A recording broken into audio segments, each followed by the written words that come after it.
Welcome to the Competitive 40k podcast brought to you by Vanguard Tactics. This is a Warhammer 40k podcast where we analyse the meta and develop strategies to help you become a better competitive 40k player. I'm your host, Stephen Box, and it was our mission to raise the standard of the game both on and off the tabletop. So, it's episode number 9, and today I'm joined by fellow co-hosts Mark Reed. How you doing, Mark? I'm well, thank you very much. You? I'm doing good, and also Ben Jones. How you doing, Ben? Hi guys. Yeah, good. How are you? Yeah, we're doing well. So, on today's show, we're kind of back to our regular. We got our 40k in focus section. We're then going to be kicking off with a better the meta, where we're going to talk about all things how to defeat the Blood Angels, and then we are going to be talking about the listener question, which is all about Ghazghkull and the New Orc. So we're going to be covering what our initial thoughts are on that at the very end of this show. Obviously, all the links you can find for this show are going to be on www.vanguardtactics.com/blog/EP9. Last week we had an excellent show with Jack and the Tau. I thought it was a really, really good, interesting episode. I took loads away from it. Don't know about you, Mark? I enjoyed the going over the origin story. Yeah, that was a good one. Yeah. But then if you want my Tau list that I put together, you can go and check out episode 8 as well. So if you haven't done so, I definitely recommend going in and listening to that. But yeah, we've got a good, interesting topic for today. So Mark, why don't you lead us in? What are we talking about on today's show? Today we have the no pleasure of talking about coronavirus. You may think this is odd because it's a competitive 40k podcast, but we've decided amongst us that we couldn't really carry on without broaching the subject. It's going to be huge for probably everybody that listens to this podcast. A lot of people in the world are really going to struggle with what's going on at the minute. So we would like to try and see if we can put a positive twist on it somehow, give people some advice on what they could possibly do with their time, if they're in isolation or they're, struggling. Maybe some of the ideas we come up with could help them out. Yeah, I think, to be clear, guys, we want to help you adapt and overcome this problem. That's what it's about. This show will hopefully give you some tools, some ideas, some strategies to literally overcome or adapt and overcome from this situation that we find ourselves in. So we're not going to be doom and gloom. I think all three of us are very positive people, and we've had a really good discussion about how we can come up with some ideas so that you can still remain in the hobby and not feel like that you're too distant from it, no matter how isolated you may be. In one of the missions of Vanguard Tactics, something I've spoke about publicly recently on my Facebook page, email list, in other channels, is my own things like anxiety and depression that I went through because of what happened to me before with other bits and bobs. I don't need to go into in too much detail, but yeah, a couple of years ago I went through a really bad time, and I can really resonate with feeling very isolated, not knowing who I can talk to, who I can trust. And actually it was Vanguard Tactics and Warhammer that really got me out of that, and I wouldn't be here today in the sort of positive spirits if it wasn't for 40k and the channel and everything that has been so great about it. And I want to say a massive thanks to yourself, Mark, and Jack and Dan, who were originally come on board and helped me out hugely, and now yourself, Ben, and Joe, and people like Brian, and all the guys on the mentorship program. I couldn't be more grateful because it's really changed my life. So I think that 40k is so important to us, and it really impacts our lives in probably more ways than we would even care to imagine, or maybe even care to admit. But I know for a lot of people out there who might be listening, that 40k is everything to us. It really helps us kind of think clearly. It gets us out speaking to people where often I know I'm a very introverted person by nature, and it gets me out of the house, it gets me at a club, it gets me talking to people, socializing, going away with you guys, and that's what it's all been about for me. So I don't know if you guys feel the same.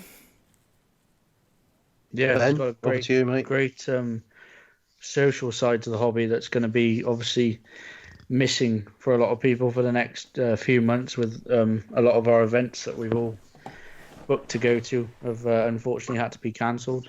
I myself was supposed to be going to Gibraltar with some friends to play over there, and that's had to be postponed as well now. Yeah. What about you, So, Mark? Yeah, the just to come back to what you're saying, the best thing about 40k for me is the camaraderie, the social activity, the fun that we have together, the laughs, the joy that in our gaming group we have, meeting new people at events and having a good time with them. And also one of the things that you've really spearheaded, Steve, which is superb, and that a lot we've taken on board is thinking about how our opponent would view a game. I played a big game for me last week, and one of the things going into it, I thought I want to make sure my opponent has a good time and that I sort of make a friend by the end of it, rather than having a situation where I go, well, I won at any cost. Yeah. So I think that that's really important to all of us, and I really, really get a lot out of this hobby. From building and painting to list writing to challenging myself mentally to be a better player, to the camaraderie that we have and playing with our mates and having a good time and going out for dinner. And it's some of my fondest memories of the past couple of years.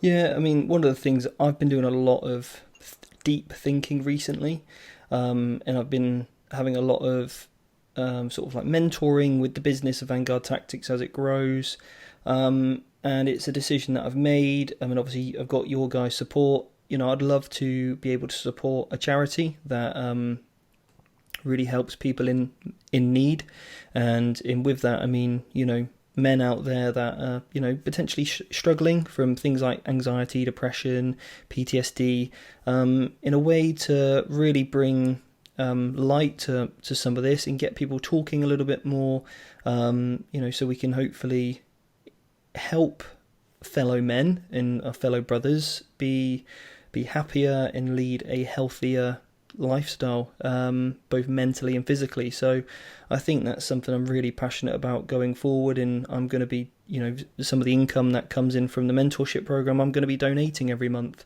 so we can hopefully keep you guys updated on here about how we go with that. And obviously any companies that we align ourselves with, hopefully will share our same ethos and passion to build a tighter community. So that's all good stuff, I think, going forward. Yeah, definitely. So, Mark, coronavirus. How is it affecting things as we currently speak? Just give us a kind of an overview of it. Okay, so the British government has asked its citizens to do various things to take care of themselves and reduce the spread of the virus within the population. So it's asked people that are at high risk to isolate themselves. So that's people that are over 70, I believe, pregnant people, people with existing heart conditions, or health conditions, should I say, things like heart problems, blood pressure, things like that. And it's asked everybody in the country to distance themselves socially from each other. So basically, lock yourself down to a certain degree at home to reduce the spread of the virus. Mm-hmm. So what that has meant is that there's a lot of businesses in the UK that have had to shut, temporarily, we all hope. Things like pubs, restaurants have, today been closing down, saying we're going to be closing for, a month, 2 months, however long we have to. And in the Warhammer world, what that has meant is that many of the gaming centres have shut down, or they've reduced the amount of tables, reduced the amount of people that have been going to those places. They're still offering maybe a shop service, so you can go in and you can buy some models or some paints or some brushes or things like that. It's also meant that many of the events that were lined up over the next couple of months at these places, big and small, from GTs to small RTTs, have been postponed or cancelled. So all of us are uncertain, I think, at this point in time when the next event that we will go to will be. I know that the London GT, which I think was, let's say, 400 people last year for Warhammer 40k, has been pushed back to September. I think was it June or July? June. It was scheduled for. Was it? June. So it's now been pushed back till September. We know Adepticon's been cancelled in America. Games Workshop have shut the gaming hall at Warhammer World in Nottingham and cancelled all their events, or postponed them, should I say. And we all were talking about this beforehand, and I'll let you guys say your own piece as well, but we feel that that's the right thing to do, because we want to make sure that as few people suffer the least amount as possible. We really want everybody to be safe, everybody in all the countries that are suffering from this at the minute. So we're wholeheartedly behind those actions. Yeah, 100% agree. Yeah, and I think it's certainly the right move to do that, rather than just risking it. I saw a kind of a meme the other day, sort of shared, and it was shared by a good friend of mine, Dr. Mike, from the sort of fitness community side of things, and he had shared this meme that said older people or the elderly were sent to war in order to save lives, and we've got to just sit on a couch to save theirs, which I thought kind of was quite Man, man, we got to give support to the people who have been organising these events as well. Like, we know quite a lot of them quite closely, and they spent a lot of money on the terrain and getting it ready. So, like, postponing it, we just got to all bear with them. And it's not possible to get refunds from a lot of these events because they've already invested the money to make the actual tournaments better. Yeah, absolutely. And that's the only way to get the tournaments better. If you're going to start seeing 80-man, 100-man events with decent boards, I mean, a lot of money goes into it. Yeah, I mean, there might be some extreme cases where things like some people may be being made redundant at this stage and all that kind of stuff. And if you've booked to go on 10 events over the next 2 months, maybe you need to ask very politely. But if you do have that, if you're not going to miss that £30, whatever it is, for that event fee until September or November, whenever it gets postponed to, please, do respect the TO there and sort of support them during this time, so that we can get our events back on track when this, hopefully, all things blown over. So yeah, let's agreed. Let's head to the Winchester, eh? They just wait. Indeed. Let's have a pint and wait for all this to blow over. Exactly. Yeah. There's a Breville out back. Have a Corona. Could have a bottle of Corona, guys. Let it go. There's a Breville out back. So that's the state of play in the UK today, and it's worse in other places. I know Italy have got it worse. I think France and Spain have got it worse at this point. And I'm gonna say that I'm gonna time stamp this podcast. So we're now recording this on Tuesday, the 17th of March. This will probably be out tomorrow on Wednesday. So let's look at it. Let's follow on from what you said there, Steve. So, there are possibly our grandparents or great grandparents that fought in a war or had to go to war or suffer the effects of war, and they didn't know when it was going to finish, and it went on for years with rationing and things like that. That is a horrendous situation. This is a bad situation. It could kill a lot of people, and we really don't want that to happen. So please, everybody make the effort that the government tells you to. Wash your hands regularly and isolate if you need to. Stay away from people for the period that they tell them to. But fundamentally, a lot of us are going to get the opportunity to watch a lot of Netflix and paint some models. And I know what I would rather be doing, and it's certainly not suffering through a war for years and years. Yeah. So let's turn this on its head and think about how we could utilise this time, all of us, positively. And we don't mean to. I hope this doesn't sound condescending in any way. I'm no expert, but we do a podcast. We love doing this podcast. We love putting the content out there.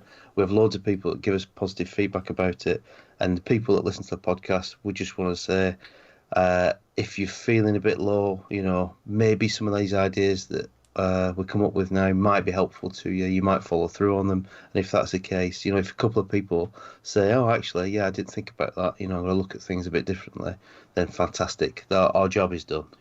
And certainly we're going to follow it through ourselves. Yeah, absolutely. So what's your thing, Mark? What one thing would you advise, or not advise, but what's one suggestion you want to throw into the hat? How can we So, still partake in Warhammer during this time? so I will definitely be reducing my pile of grey models. Um, I'm going to have time to do it. I've got plenty. I've got, in fact, right next to my leg, I've got what is probably 4 layers worth. I think my office could double up as a shop for Warhammer. There's all sorts of unopened boxes. I can see here in front of me the Space Wolves starter set. I've got Centurions to paint and build for my Silver Sabres homebrew army. I've got HQs to build. I've got a spare Archon that I need to sort out. I've got some Grey Knights on the way.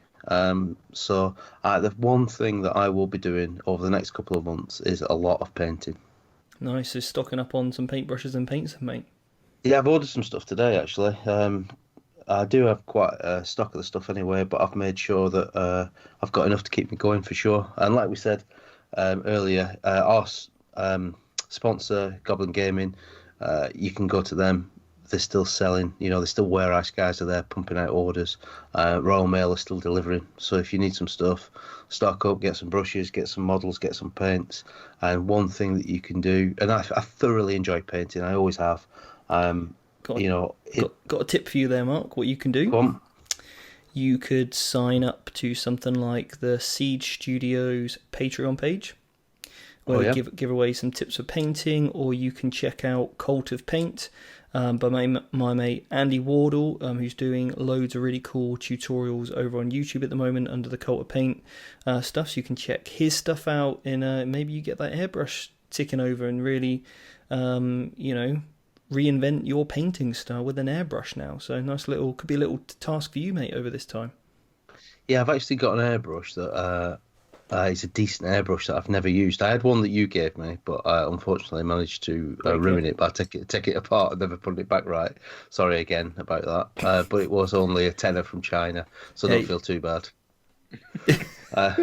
That's probably why you got given it, Mark. Yeah, that one had a special place in my heart. I've bought you dinner a lot of times since to make up for it. I've got a nice American-made Badger airbrush, which I've yet to road test. So I think that's definitely on my list, actually. Yeah, definitely. There we go. So what about you, mate? What have you got? Anything that you've set your sights on over the next couple of months? Yeah, Ben, you go next. Go on. What are you thinking of doing? Yeah, I've also got a lot of models to paint and make. I'm in a similar situation to Mark. I have a massive cupboard full of unmade stuff. But also I might have a look at maybe starting a new army while there's a lot of free spare time. What are you thinking? I don't know. I like. There's a few armies I like the look of at the moment. Sisters, maybe Grey Knights. There's a few different things. Maybe get my Wolfen back out. I don't know. There's a lot of options. Okay. But I mean, on the tray to my right, I've got 3 Hornets, 3 Wraith Lords, 3 War Walkers, 3 Wasps. They're all ready to paint. So there's a bit of painting to do there. Nice. And what other ways, apart from like the hobby side, in terms of the painting, what other ways can people partake in the hobby? Oh, well, I'm also going to try and meet up with some close friends for individual games and practice games. So I've got a couple of lads I play with locally, and I'm sure me and you, Steve, and possibly Jack as well, because Jack's not too far from my house anyway.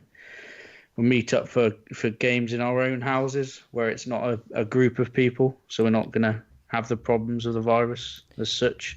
Yeah, and I think when you are good friends with people, you can just be very open and honest with, look, guys, I'm feeling a little bit under the weather. I'll dip out of this one. And I think you just need to have that you need to be very self-aware if you are going to meet with people, and then, limit stuff like shaking hands and, keep your dice to yourself as much as I prefer sharing dice, this is probably the one and only time where I'd advocate using your own. Try not to use each other, move each other's models, and just in case, in whoever's hosting, just make sure that there's, clean towels and stuff to wash your hands with, and plenty of hand soap, hot water, and, you're taking all the precautions necessary. And I think, it's going to be fine to still partake on that. And one thing I would say at that point as well is you can do online games as well, can't you? Like there's the tabletop simulator you could do if you're unable to reach out to someone, or if someone's ill, or maybe they're more vulnerable. Try and set up tabletop simulator and get that going, or maybe crack out. Did you say, Mark, there's like D&D you can do online? Yeah, I think there's if you go to the Facebook page today for D&D Beyond, which is like the official Dungeons and Dragons Facebook page, it gives you some tips for running an online game, and I do know a few people that actually do that. So I think you might be able to do it over Skype or various different software platforms. I play D&D at a local club. I think it's a couple of times a month. I really, really, really enjoy it. It's a social thing as well. Our game's going to be cancelled, and that's what we're looking to do. We're looking to run it online in those slots. So I'm going to play from the joy of my office, and we're still going to continue our campaign, which I'm really grateful for. Yeah, nice. And I suppose what you could do as well is, this might be a little bit of ingenuity, but you could set up a little Skype cam, and if you played Shadespire, I think you could probably play Shadespire literally with a webcam against somebody with their side, because you use a board, don't you? Yeah.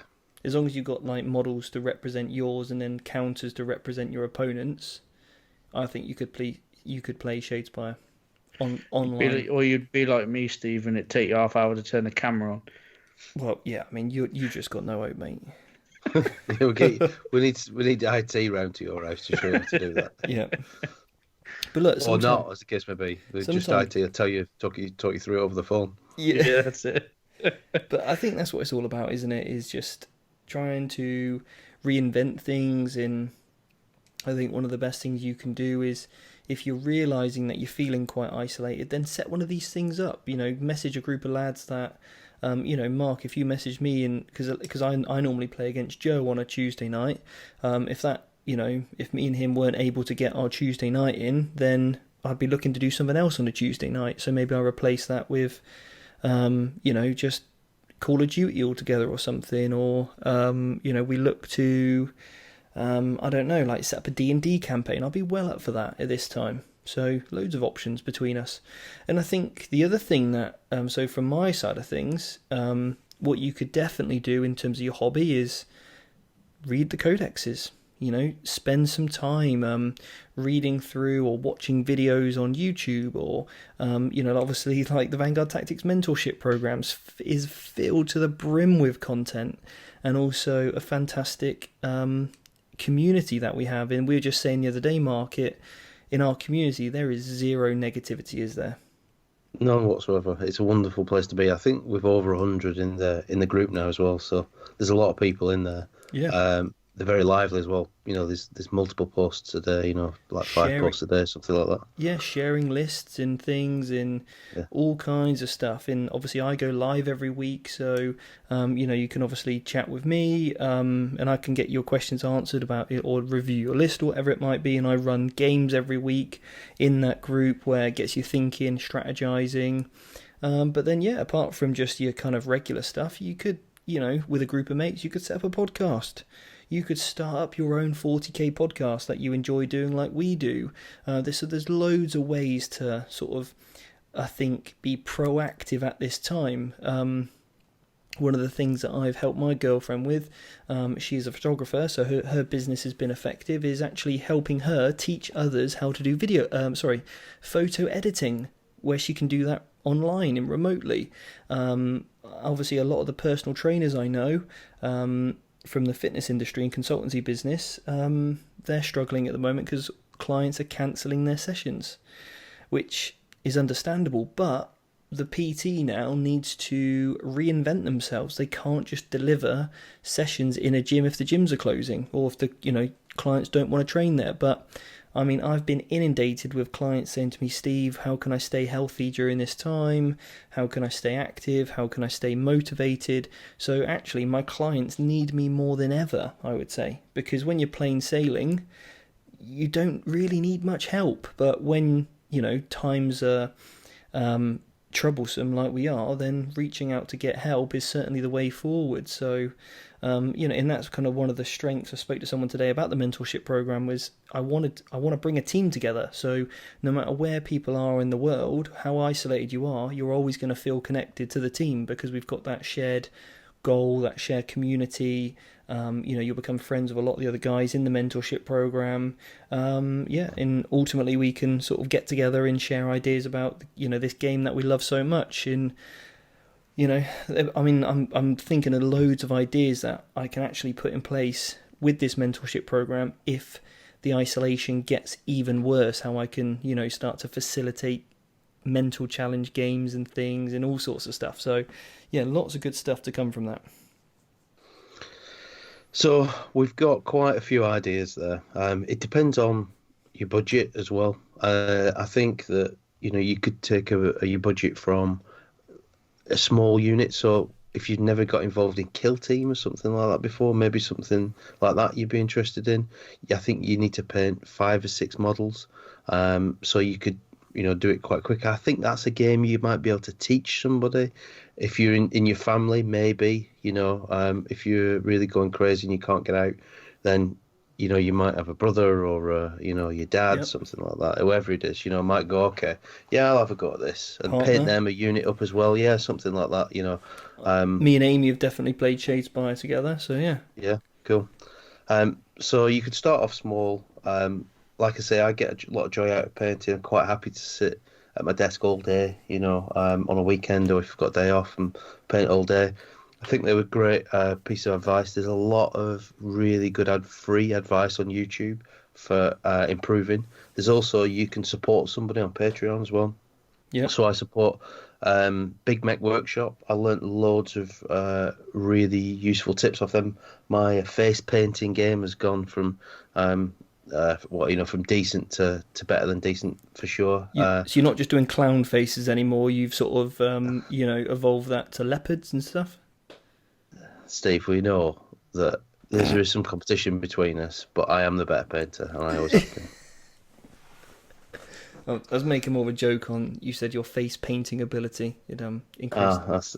That was lost on me because I was far too serious about how good I am at painting. Now I was like, no, I'm not having any of that, Steve. I'm the I don't best. think you didn't get that at all.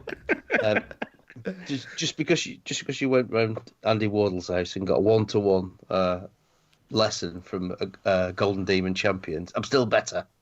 That's fine. Look, Mark. Not with the airbrush though. Mark, if you need to, tell yourself that, then I'm happy that you're happy, Mark. Okay. That's good, thank you, mate. Appreciate it. If I can make you a certificate if you want. Nice one. Yeah. Yeah. You sure? Yeah. Little badge. Can it be? I'm the best painter in my village. You can. In the world, I'm happy to put it as. Okay. Awesome. All right, cool. Anyway, sorry. Continue, Mark. I've actually got another idea I've just thought of that we didn't even discuss, which could be epic. So, as I was saying, there's free resource out there that you don't have to pay anything for, but also you can go on Patreon and support one of those guys, for like £5 a month, $10 a month, something like that. And you might get a lot out of it. And the thing with Patreon is that you get to go back through all the previous videos as well, usually for free. So, there might be a lot of content you could absorb if you were stuck in for a month. So from that perspective, if you've got a bigger budget, like Ben said, you could be looking at, buying a whole new army, going, right, okay, I'm going to put this together, I'm going to paint it in a month. That's my task. I'm going to look at what's good out there, like you said, Steve, that ties in with going through the codex, really having a good look through it and saying, what do I think works, what doesn't? Yep. You can get your models out on I find this very, very helpful. I find that, like, if you have got models or whatever, and you put them out on the table, and you put some terrain out, and you roll through some of the phases and that sort of thing. You go, actually, these don't move as far as I thought, or they do, or if you've got another army, you can put it up against it. You roll some dice and go. Well, that's one of the things I teach on Module 6 of the mentorship program. I go through and set up scenarios where I encourage people to get their models out onto the table and repeat the skills that I'm telling them to put in process. And what I'm actually going to do is a little snippet or a little treat is I'm actually going to put some of that on YouTube so you can access it for free to see what it's all about. And, it would be... Although the video might only be 20 minutes long, for that lesson, you can then go away, spend an hour recreating that and getting your reps in with that sort of, like, if you were playing any sport, you practice that skill, don't you? Yeah, I think it's down to the way people learn and the way the brains work as well. Some people are giving feedback on, bat reps that we've done before. I remember one specific one, which was fair feedback, and said, look, somebody said if you math that out, you knew that thing wasn't going to happen. But that's not the way my mind works. It's not how I learn. So going through the maths and doing it logically doesn't work for me. I need to see it. And I'm a pragmatist, so I need to move the models myself. I need to see it on the table, and then I get an understanding of it. So for me, that'd be a perfect way to spend an hour or two. Yeah. And it's going to prepare me for when this is hopefully all over. And I go, right, at my next practice game where I use that new army I'm working on, or new force or new list or whatever, I've already got an idea on the strategy of how I'm going to play it in that practice game, so I can see if it works or not. So I think that's a pretty cool way to spend some of your time. The other idea I had was you could build your own table. I think building up a really nice table of terrain is something that we often don't have time for, because it's like, oh, well, I've got to set terrain up, or, because you're so busy painting your army, it's like your table's like that last thing you think of doing. So Vanguard Tactics now has just become sponsored by Foreground Publishing. Foreground make the most incredible MDF terrain. It is absolutely beautiful. If you've seen our most recent battle report, you'll see that terrain. And bear in mind, guys, I will never collaborate with anyone if I didn't believe in their product. And their product is fantastic. It's all pre-painted. It looks incredible. And just assembling one of those kits. I asked my stepdad to help me. He's not into miniatures, but really enjoyed building one of the kits with me, because it's kind of like a puzzle. Amy, my girlfriend, did another kit with me. She really enjoyed it. So yeah, now's the time. You could be right. I want to build a snowboard, or I want to build a desert, and I want to get this terrain to add on it, and I want to paint it and do that stuff. So best part of that terrain is it's painted as well. Because yeah, I don't really enjoy painting. I'd rather get it out of the box, glue it together, and it's ready to use. Yeah, absolutely. So use the time wisely to improve all sides of your hobby. But one thing I want to talk about is the fitness and health. So not only your physical health, but also your mental health during this time. And as I sort of mentioned earlier, when we are isolated, we become more vulnerable, all of us. And one of the things that I would definitely encourage you to do is, if you are worried about somebody, the best thing you can do is reach out to them and just check that they're okay. And there's loads of advice that, obviously, as I've mentioned, I've been looking at loads of different charities that I would like to align Vanguard Tactics with. And there is the Movember charity that support three things. One of them is like the mental health side of things, and they've got some really good tips on there as to what you can do, who you can speak to. So the Movember website is certainly one you can check out if you're worried about someone, or maybe you're feeling lonely yourself, and that's okay. Like, as I've mentioned before, I've certainly felt extremely isolated in the past, and it was only actually recognizing that, and it's okay to ask for help. It's okay to say, look, do you mind having a chat, or can I speak to you, and just open up. There's nothing wrong with expressing how you feel. I think it's something as guys that we can sometimes struggle with. It's something that we're kind of, I don't know, like there seems to be this, like, you got to be like the alpha man, and all that kind of rubbish that we're brought up with sometimes, and we're we're kind of, I think we, what's the word I'm trying to look for? Like fight back our emotions, don't we? And we sort of hold it all in, and actually there's nothing wrong with letting that out and speaking to somebody about how you feel. And there's great organizations like the Samaritans, which have like a 24-hour 7-day-a-week helpline. They've got incredibly trained volunteers that are willing just to pick up the phone if you're unable to speak to somebody close. Literally pick up the phone, because it might just be the thing you need to help you feel a little bit better, a little bit happier. But then aside from that, there's some things that I'm a real believer of, that you can do generally, and one of those is improve on yourself, and you can educate yourself. And one of the things that I've recently done in the mentorship program is discuss what books people are reading at the moment. I really enjoy listening to business related books on Audible. I feel like I'm learning, I feel like I'm progressing, and that gives me a really great satisfaction that it's kind of taught me the importance of the fact that I am responsible for my actions and I have the ability to change my own future, and it teaches me to be very grateful of certain things. So my kind of day-to-day habits, and something I preach to my clients, is have a really good morning routine. One of the things I do, I get up, I get my journal out, and I write down 3 things I'm grateful for. And it's all about positivity. I also write down my goal. So what is my goal? What is my purpose in life? What am I here on this planet to do? And no matter how significant you feel like it could be, if that's what you do, that's what it's important to have a why. It's important to have something that you really get great satisfaction from, and really recognize that, so you can work towards it and start to make those strides, because that then gives you that sort of feedback that you're making positive steps, you're making positive actions, and actually you are in charge of your life and you can do what you want with it. And I think that's a really empowering, positive thing.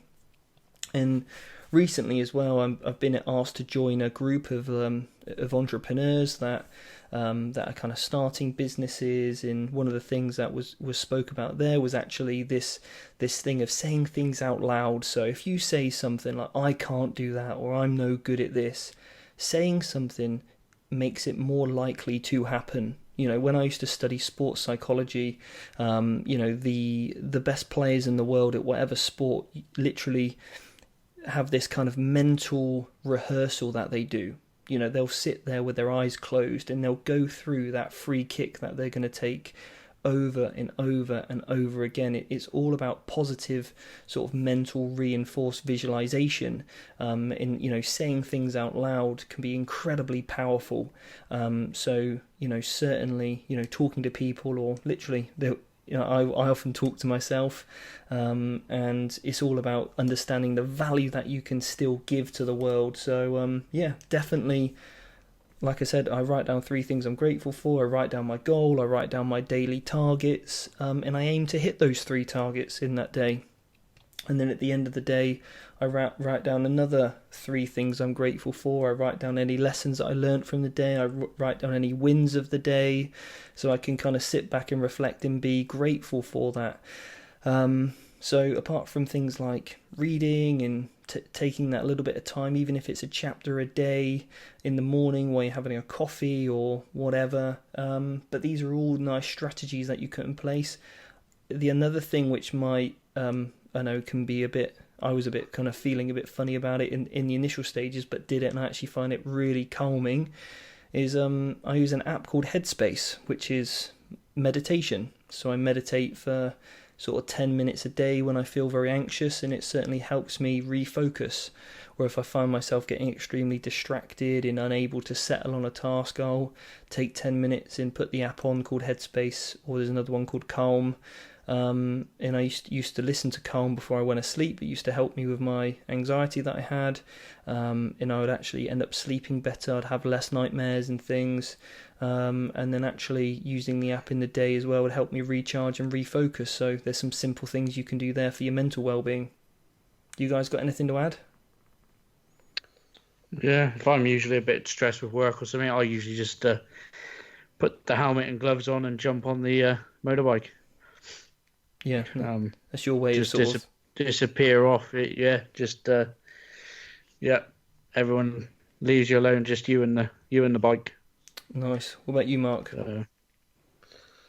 I think what we're going to see is a situation where a lot of people across the world are in this isolation, social distancing, things like this. So there's going to be a lack of interaction. Certainly, we were talking about it earlier from a Warhammer perspective, with clubs, sort of saying, okay, we're going to have to close our doors for a short while, but we're still going to supply items. But you can't come here and game, and then so people are being encouraged to distance themselves from each other. I think that's going to be difficult for some people, difficult for most people actually, and I think anybody that's got has been through depression or has had mental health issues before, and I am one of those people. Might struggle a little bit. Might struggle a little bit than other people. So I think that I've got two pieces of advice that I intend to follow myself. So first is have a routine. So my wife, who is pregnant, has had to self-isolate immediately from yesterday, and so she now faces months of isolation at home. And the first thing that she's done is she's set out a routine, if you like, for what she's going to do in a day. She's got to work from home, so she's got to get up, walk our dog. She's going to do some work, and then she's going to go out for like a walk at lunchtime, get some exercise.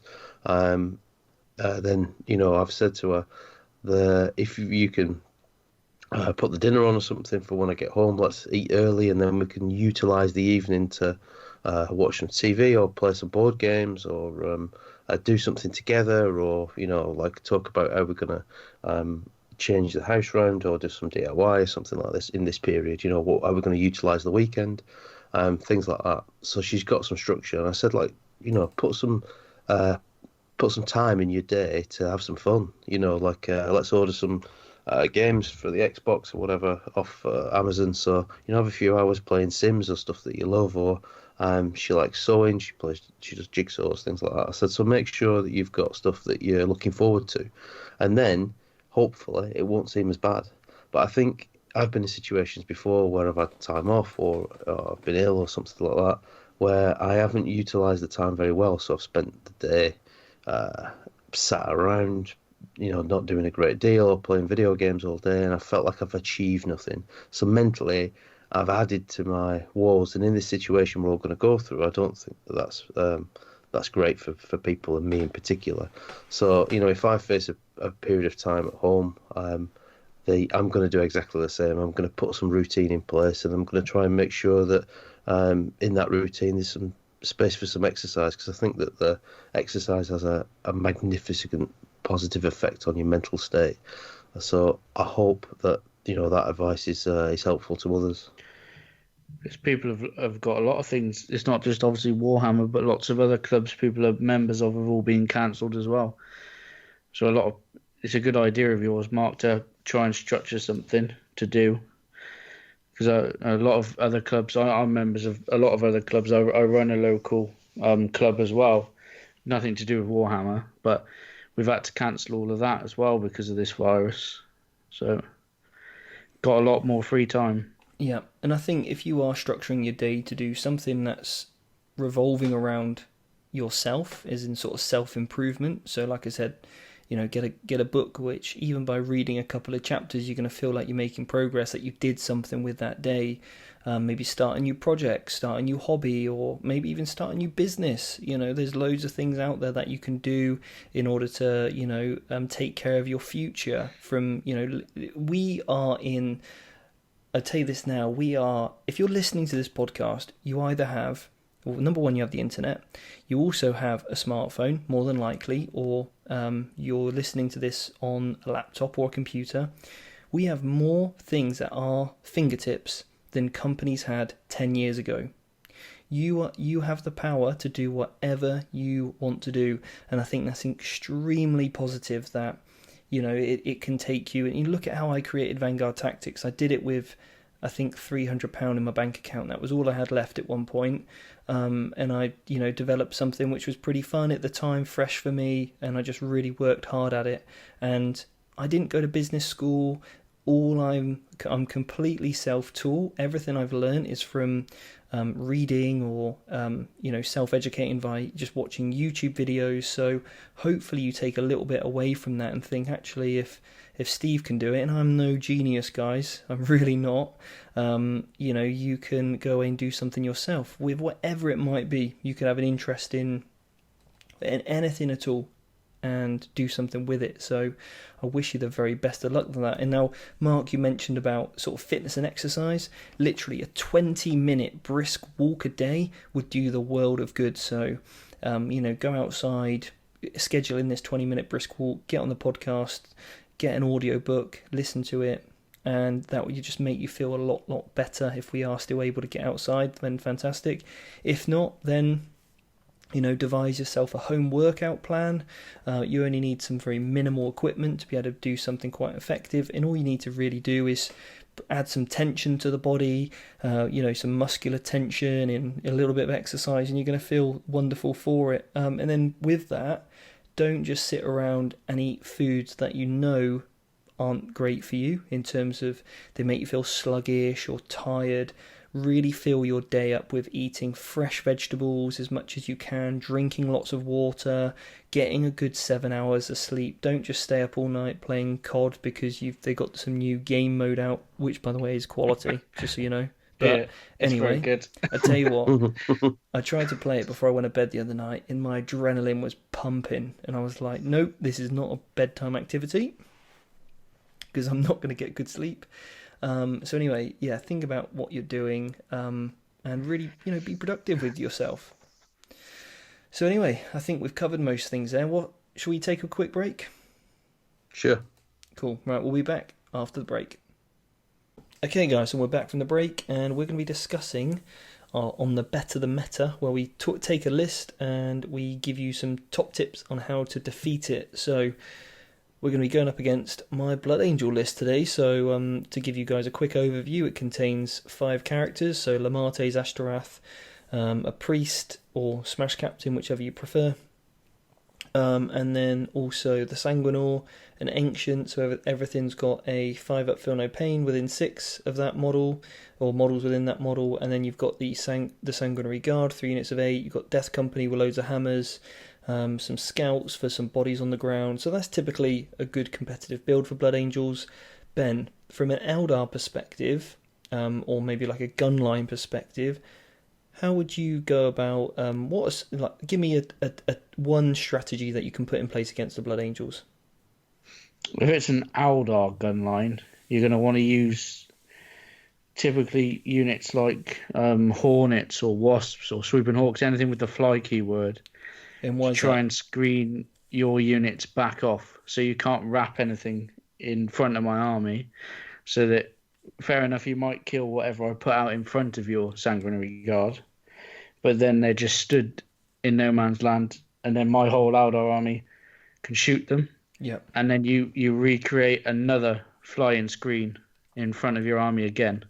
Yep. You just keep trading units. So you keep throwing one of your units, but you're making sure you don't throw anything out that you can actually be tri-pointed in combat.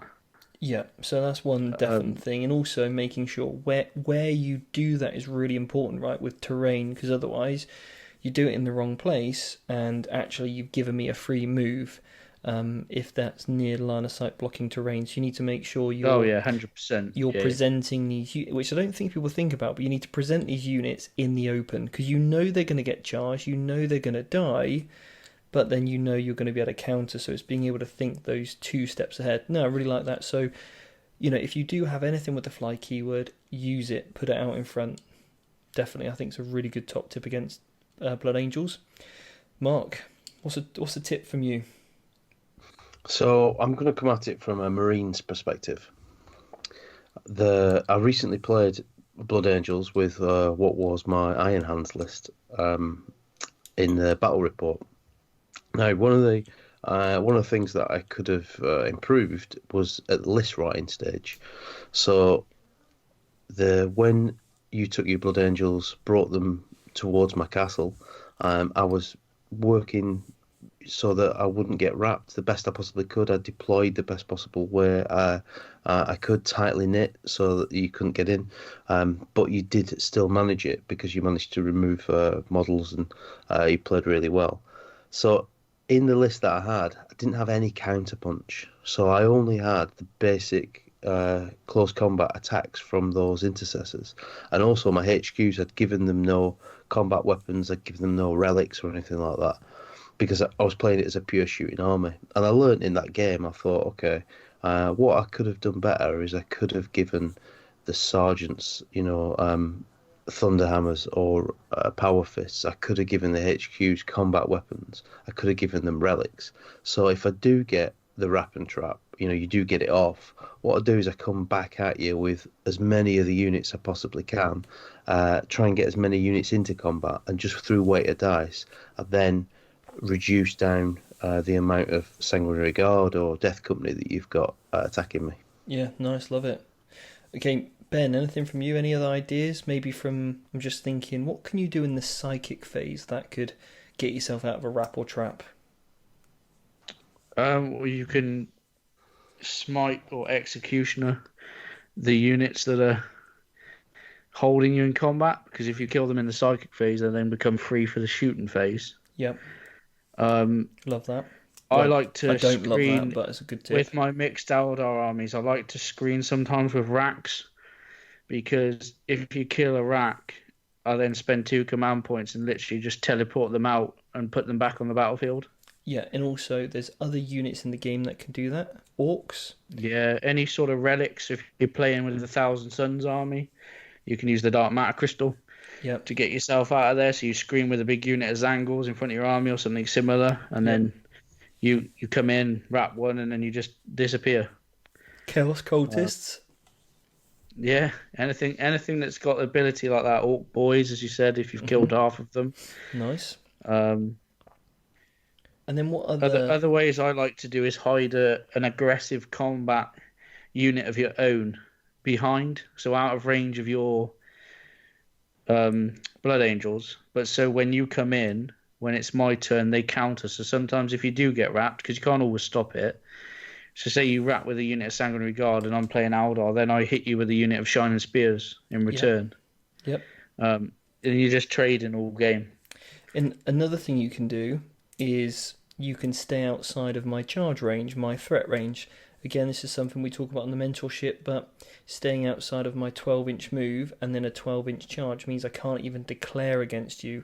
Now, that's really important against Blood Angels, because if you've given me a charge that is closer, I can probably make it.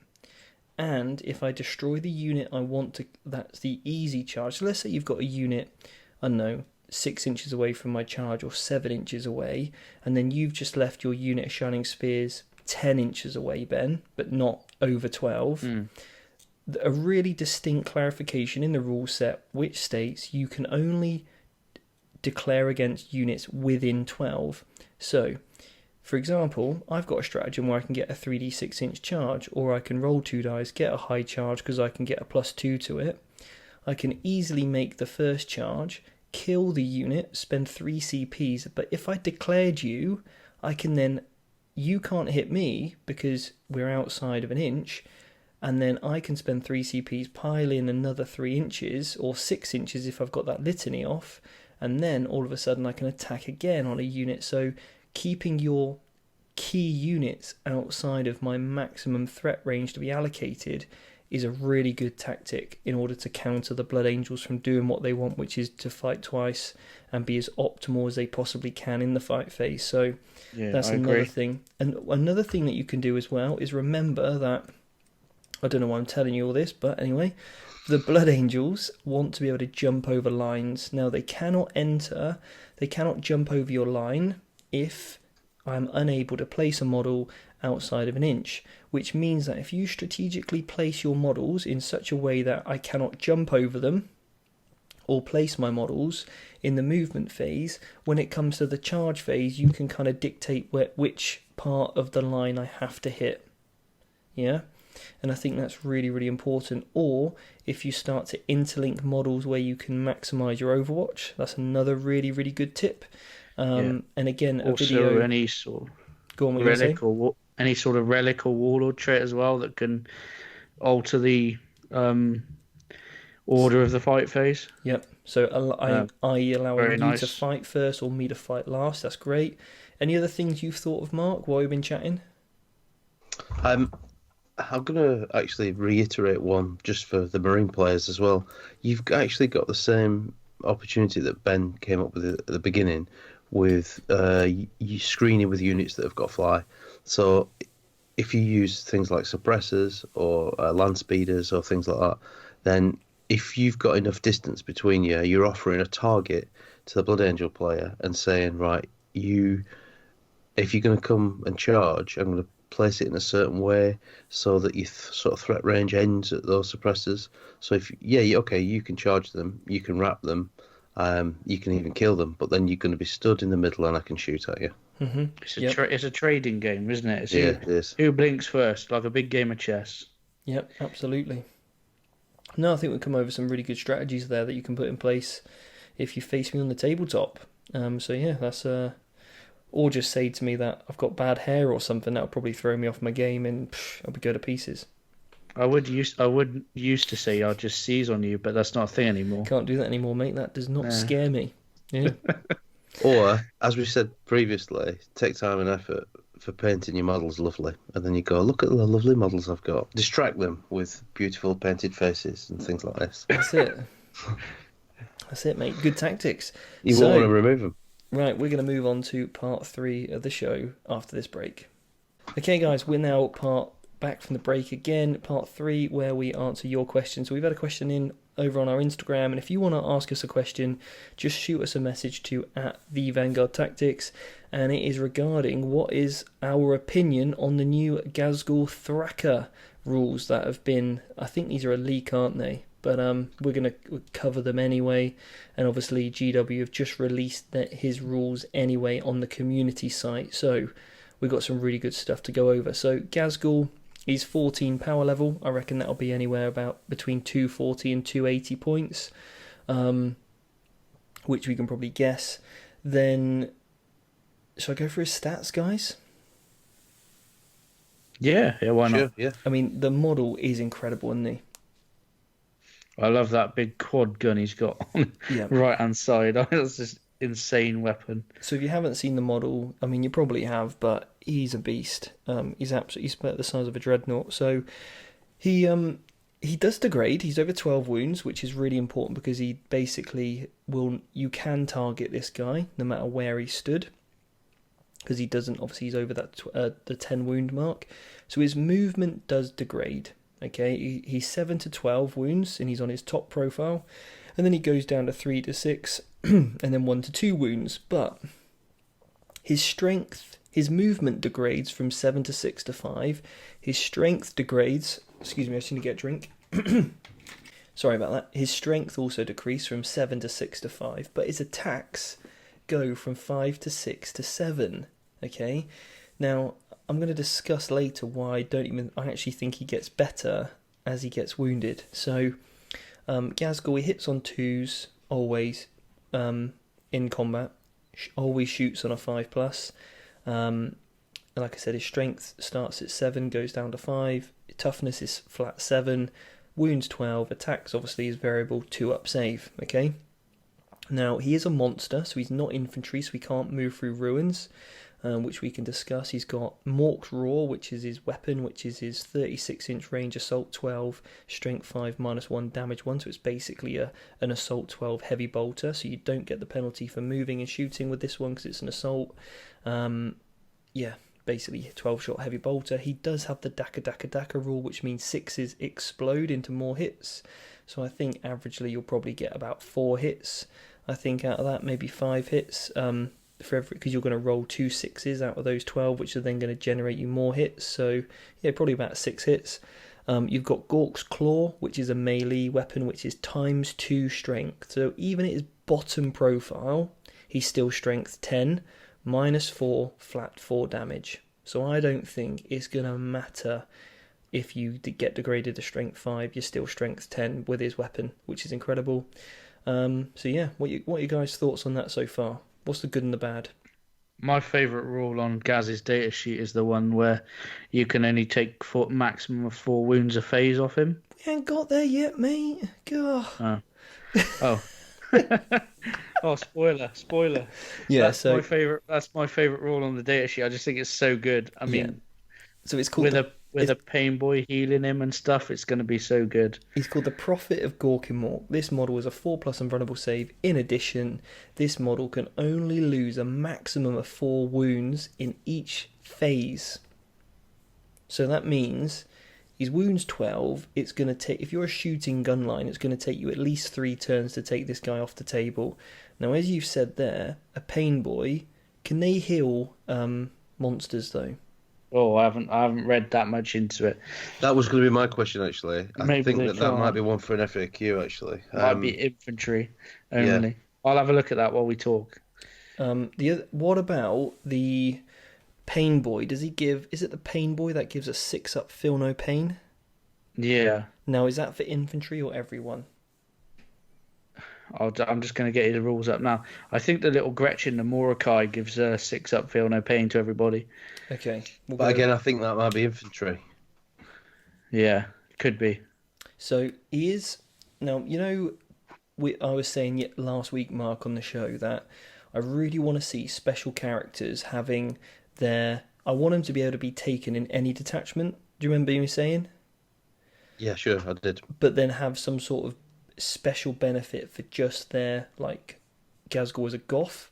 So before... Yeah, because we were talking about it with Shadowsun, weren't we? Yeah, so before you could just take him in a Goth army or Goth detachment. Now you can take him in any detachment, okay? But he only gets... Personally, he only will benefit from being like the Exploding Sixes if he's in a Goth detachment. Yeah, and that's that thing. Then the pain boy ability is only infantry or bikes. Okay, so he can't give that to to him, which is a shame. But Goths is the best is another rule that he has. So you re-roll hit rolls of 1 for attacks made with friendly Goth models whilst within 6. So he's a captain for Goths, but obviously he can be in any detachment. You just won't get that re-roll 1s if you take him with Evil Sons or something. You've then got the boss is watching, which is the Eufaila morale check. This is any friendly orc unit. You can just take D3 mortal wounds instead. And then you've got the Great War, which is any orc infantry unit. Basically adds 1 to their attacks and can also advance in charge. Now bear in mind, that's only infantry. So he can't actually advance in charge. And he also, because he's a monster, can't go through ruins or terrain so easily. He can't scale terrain either, so you could have a unit of... you could have a Vindicare assassin on top of a ruin, and Gazgul can't get to him anymore. So yeah, I don't like that rule as much. Monster rule. I think he'd be better as infantry, but he is massive. Yeah, he's absolutely huge. So he's a dreadnought, I think. Yeah, because they don't get the infantry keyword either, do they? Yeah. So my thoughts on this are how to. I don't play orcs. I don't have an orc army, but I've played against them a number of times and I do really like them. So he's over 12 wounds. Yeah. So you can't keep him safe. If you park him at the back of the board, something like that, I think for his points cost, you're not getting the use out of him. So I imagine that what you're going to do is you're going to try and amble him up the board, unless you can de-jump him. But then I think you can only de-jump 1 unit, so that that might not work out. You're going to surround him with boys. He's going to give buffs to them, and then he's going to be a monster in combat. Like Ben was saying, I really love that rule where you can only take 4 wounds off per he's phase. He's a fantastic model to charge in with an orc army as well, because Overwatch will only do 4 wounds to him. Yeah, it's true. I didn't think of that actually. Yeah, and then the little Gretchen that he comes with, Mordecai. What does he do? He has he has a 2-up invulnerable save. So, and he has 4 wounds or 3 wounds, and he's toughness 3 instead of 2, but he has a 2-up invulnerable save. So that means that he's another one that you can just charge in. Like I do it with my spears all the time. 2-up invulnerable save. Sometimes you'll take half an army's Overwatch. Yep, nice. Before you die. Yeah, that sounds good. I think it's got some really cool uses. But that 4 only lose because when me and Jack first saw it on the weekend, when we saw he was 12 wounds, we kind of both looked at each other and goes, "Oh, he's rubbish." We didn't even look any further. And then we read a bit more, and when we saw that rule that he can only lose 4 wounds, he becomes a lot more interesting. Well, that's the thing. Like, you actually have to commit a fair amount to killing him. Hit toughness 7, did I say? With that 4-up in commit button. a bit even to do the 4 wounds. Exactly. Yeah, because if you keep passing your 4-up in bonds, it's going to take some drop in him. Exactly, and then that means he's taking firepower away from the rest of your army. So the question I've got about him is that, let's say that he comes in at 250, 270 points. I think that that's a lot of points to drop on that model. I think that that's prohibitive in taking him. I think you still take him. Do you think? Yeah. Yeah, I think he's just the damage is going to be huge, isn't it? So 7 attacks, -4, flat 4 damage. Yeah. And he's going to be exploding on 6s because he's Goths. Well, he's going to give himself an extra attack because he's a Goth. Or is that only infantry? Yeah. Let's have a look. So he's in addition, add 1 to attacks. Okay, no, so he doesn't get the extra attack for himself because he's not. So as you said, even if he's got shot a bit by the time he gets there, he actually gets more attacks, which is better. Yeah. And then he's going to explode on 6s. Now he's still a character, so you can fight when you die with him. Yeah, and then Ghazghkul's War Banner, which Marakai, whatever, carries.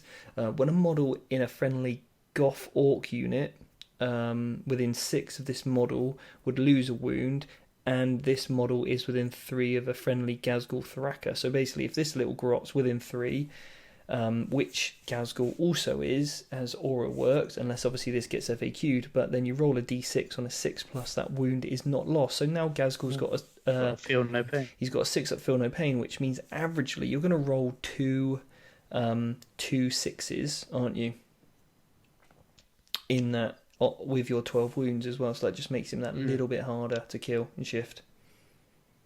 And you never know whether until we see the books if there's going to be a stratagem in there to actually maybe heal a monster or vehicle. Yep. Does they put a lot in there. Is Grot Shield infantry only? I think Grot Shield is an infantry unit. Have you got the book up in front of you? No. Let me just check it. While Ben's doing that, I think he's interesting. I think he's got some play for sure. Like I said, I think he might be heavily pointed, but then if people make plenty of use out of him, if he rampages up the board and he's really difficult to deal with, it's 250 something points or 270 points well spent.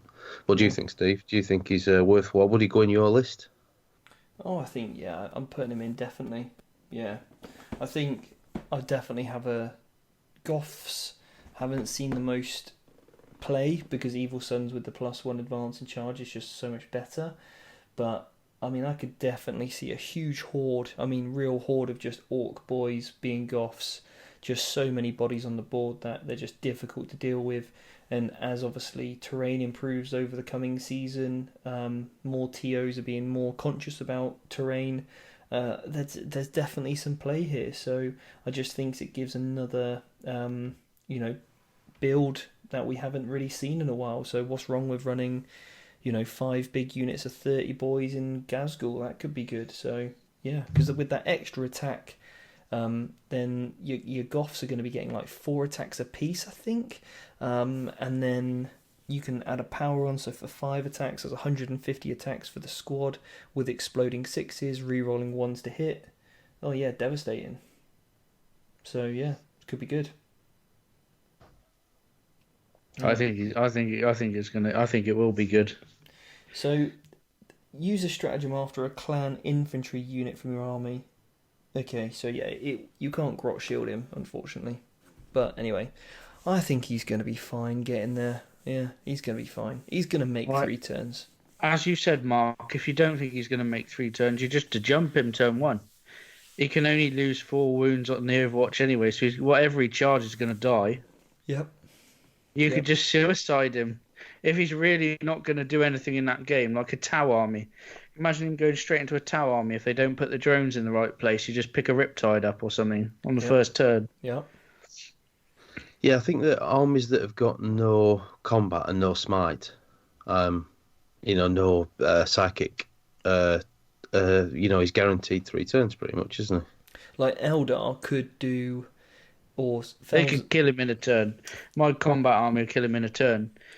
Yeah, because you can, if he's left out, you could do the mortal wounds from like targeted smite attacks or targeted mortal wounds attacks. You could do that in the shooting phase. I mean, Grey Knights could cause a problem because now you can shoot in the psychic phase. Yeah.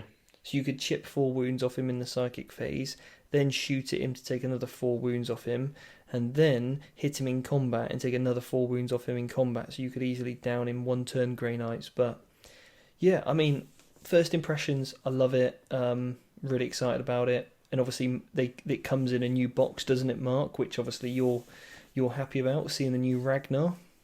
I sure am. As I stated last week, absolutely love that model. I think it looks fantastic. Will you be picking it up? I certainly will. I'm really looking for, and I have actually pre-ordered it from Goblin Gaming. I know the pre-orders come out on Saturday, but we've been in touch with them for to get that delivered to me forthwith as soon as it comes out. I'm going to have plenty of time as well, so I'm going to do a cracking job of Ragnar, I hope. Paint him up, but I'm looking forward to the book that comes out for Space Wolves. The Psychic Awakening book, I'm hoping that gets a bit of love in there. Yeah, nice. But you wrote me a devastating Space Wolves list, which I've had immense amount of fun with, and I think I've only lost 1 game over the past 3 weeks. I've played about 5, I think. So even before they get the book, I'm still doing well with them at the minute and enjoying it as well. Yeah, I think when they get these nice buffs and stuff, they're going to be so good. Yeah, if they do something for the Wolfen, just to make them even better. Yeah.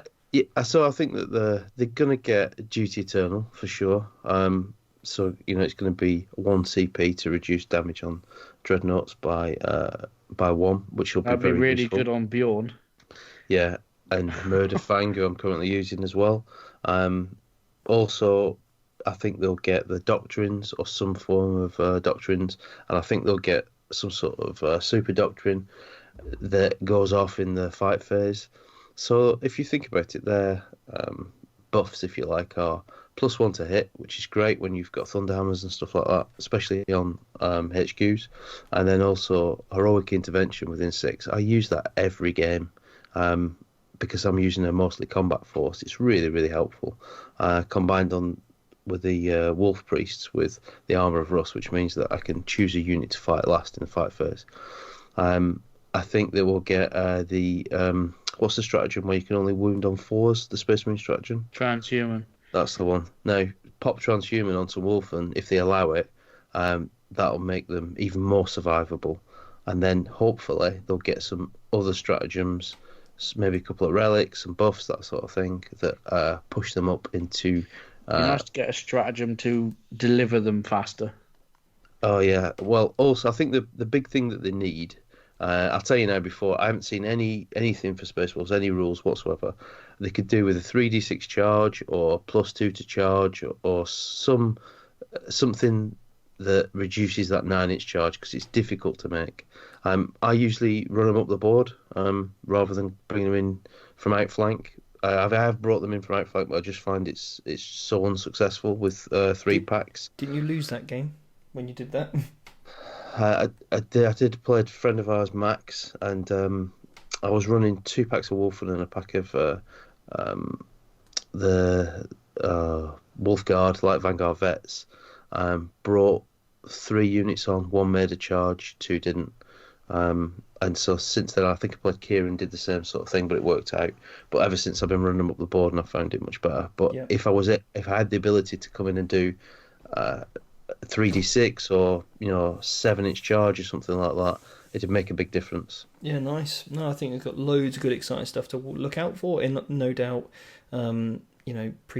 previews will be going up on Saturday. So anyway, Mark, Ben, thanks so much for your time again. It's been a cracking show. I think we've delivered some really good stuff tonight. So yeah, thanks so much. Thanks. Stay safe, everybody, and I hope that everything's okay for all the guys that listen. Thanks everyone. What I'll do on the show notes, so / obviously our website, then / blog / EP9. I'll also put the links in there to all those charities that can support people during this time as well. So if you are feeling lonely, or you might be worried about somebody that you know, then I'll put all the links in that show note for you. Also, along with the link to get my Blood Angels list, you can take a look through that as we were discussing it, and all that sort of other bits and bobs that we've discussed. So guys, thank you so much for listening. We really appreciate your support. Hopefully you guys enjoy where the Vanguard Tactics is going, in what we're trying to strive to do, as I mentioned earlier at the start of this show. But anyway guys, take care, and we'll see you on another episode of the Competitive 40k podcast. See you later.